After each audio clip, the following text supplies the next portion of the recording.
Hi, my name is हार्दिक।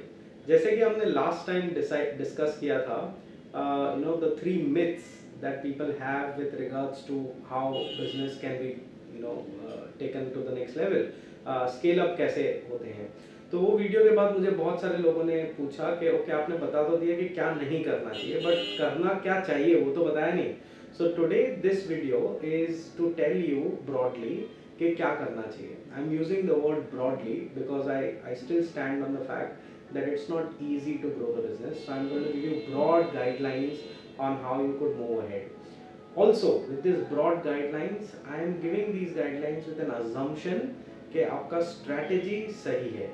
आपका strategy सही होने का मतलब ये है कि अगर मैं लास्ट वीडियो देखूं तो आपने जो बिस्किट बेचने के लिए आप जो जा रहे हो, वो बिस्किट खरीदने के लिए लोग रेडी हैं, because there are 3-4 objective reasons जो आपके बिस्किट में हैं जो बाकी कॉम्पिटिटर्स में नहीं है। So your business is working, your biscuit आपका बिक रहा है एंड आपका बिस्किट इस तरीके का है कि लोगों को चाहिए। So your strategy is right. Now it's about multiplying and scaling up your business.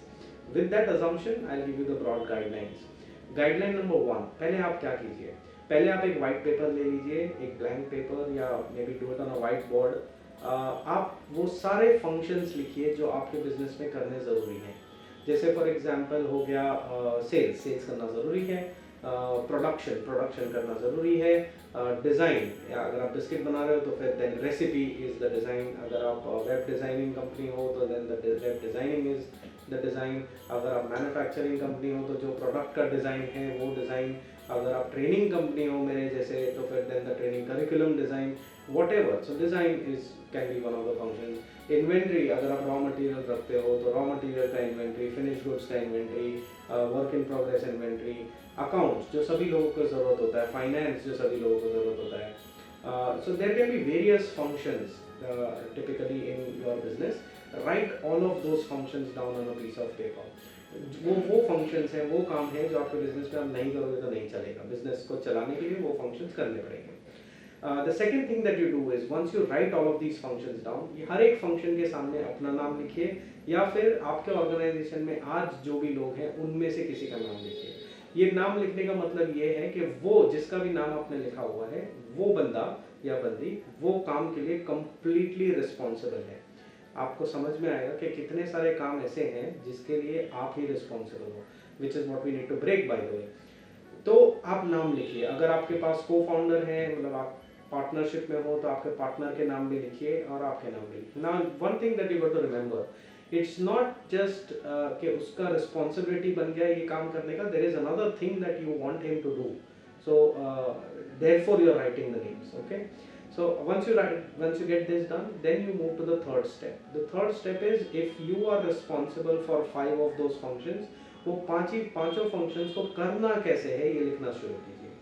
अब ये एक दिन का काम नहीं है, you may want to keep doing that job for weeks and months together and keep modifying how you do it, okay, and keep modifying that document which says ये कैसे करना है, ठीक है। और यही चीज आपके जितने भी बाकी लोग हैं जिनके नाम लिखे हुए फंक्शन, यही एक्सरसाइज उन लोगों को भी करना है।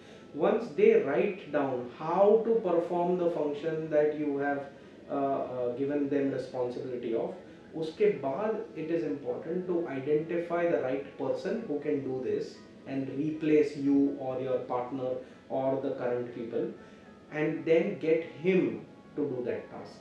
पहले रिक्रूट नहीं करना, और रिक्रूट करने के बाद आप उनको बताओगे कि अभी तू डॉक्यूमेंट कर ले, वैसे नहीं करना।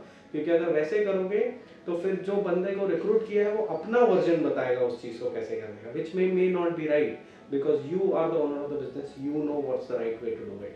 सो आप खुद डॉक्यूमेंट कीजिए और फिर आप अपने बंदों को दीजिए, मतलब जिसको भी रिक्रूट करोगे उसको दीजिए।